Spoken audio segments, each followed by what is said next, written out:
We are back again with another video. I am Benningfield. Welcome to the channel. If you are new, please subscribe, and if you enjoy this video, press that like button. Today, I would like to cover the money-making tips, tricks, strategies, my opinions, whatever you'd like to call it, on the new Smugglers Run Hangar missions. Now, first things first, you're going to have to purchase the hangar. You want to go to your phone, and it's under the Maze Bank foreclosures, just like your bunker and your clubhouses were, your biker clubhouses. You go to the hangars.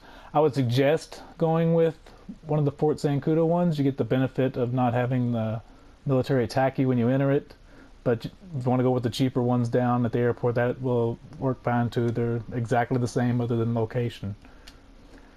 Now, first things first, we'll get into this. I just want to let you know this is a more in-depth kind of business. You have to put a lot more thought into it, and the strategy is going to depend on your style of gameplay. For instance, we got 8 different crate options here, and they're broken into 3 different payout categories. Your top tier ones will be the narcotics, chemicals, and medical supplies. Now, once you can only accumulate 50 crates total at all in your hangar, and you're better off to focus it on one. And these will be the top 3. Once you have 25 crates, you will get a 35% bonus. And then once you have the full 50 crates, it will be maxed out at a 70% bonus. And you get extra bonuses, of course, for the successful sale, return of the planes, people in your lobby, all that stuff. So it can turn into some pretty good money. They actually max out at, it says 850,000, unless, of course, it has double money on it or something. And then even in a lobby with just me and my crew members, we were making like 1.2 million off these sales. Now, you got the mid-range ones. Now, I know that the animal materials and arts and antiques are, sorry about that. I'm not sure what the jewelry category fits. I've never ran any, but your arts and antiques and your animal materials are definitely your middle range ones. And the way that these payouts work, for every 10 crates you get, it increases your bonus by 12%, and it maxes it out if you have 50 crates at 60% bonus. And I know that these two are the 2 lower end. Like I said, the jewelry is the only one I'm not sure about. And on your lower end crates, now for every 5 crates you collect, you get a 5% bonus. So when you get to 50, it maxes it out at a 50% bonus. For all of the strategies I'm going to talk about, you really don't need the lower tier. I would suggest not using them at all. So I would focus on the other ones. Now, when we get into it, it's going to be like, depending on your style of gameplay. Now, if you're a complete solo player, you do all of your collections, all of your sells, everything, just you by yourself. The best way I've found to make your money is stick with the mid-range, your animal materials, and your arts. And you want to go back and forth because you have a cooldown time, so you can't just fill the same one repeatedly. There's like a 3 to 5 minute cooldown time after each collection. So you'll want to source an arts and source an animals, and every time you get to 10 crates in each, that's where you'll get your 12% bonus. And you want to sell it every 10 crates on these and receive that 12% bonus, because you can manage a 10 crate sell pretty easily by yourself. Okay. Now into the second type of player.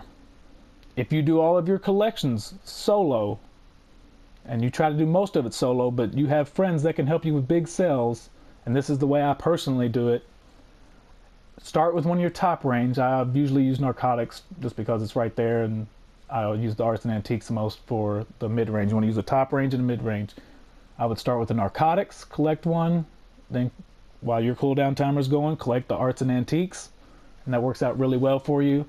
And you'll go back and forth on these, same as with the last method.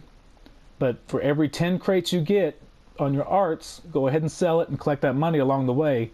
Do not sell your narcotics until you have the full 50 crates, and you'll get that max bonus. You will need friends to make this sell. Now, do realize whenever you get to 40 crates on this one, since you're only allowed 50 total in the hangar, you'll have to stop doing your arts and just go with the cooldown timer and top off the rest of that narcotics.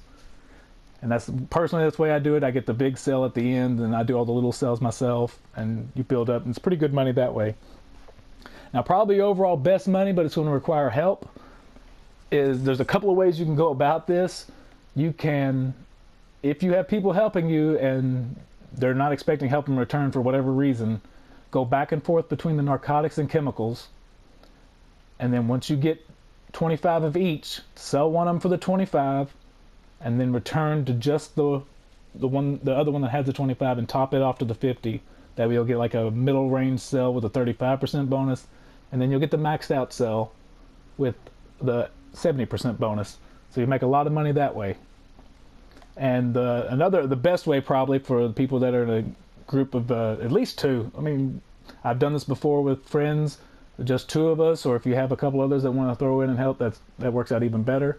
You can focus on just one. You do a run, switch to your friend's CEO, MC, VIP, whatever it may be, and do a run for them on their narcotics or whichever ones they choose. But I always do narcotics just because it's up front, it's the easiest, whatever. And then y'all just take turns back and forth. Once you get them full, you make sure you have 4 friends and help you sell. So the large sales, I would suggest at least 4.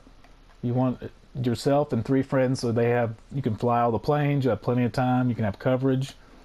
Now, if you do the method where you're going back and forth, you do a mid-range sell, I would suggest to have at least 3 or 4 of you on that one too, also, because you can get 3 to 4 planes and just keep going back and forth. Now, I know that was kind of confusing and there was a lot going on there. It's a lot to take in. I get it. If you want, you can go back and rewatch the video. But that is the best way I personally have found. I hope it helped. I hope I made it easily understood. I was going kind of fast there for a little bit. But I do hope it benefits you, and I'm Benningfield.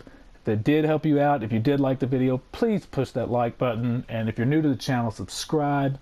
And stay tuned for more videos coming soon.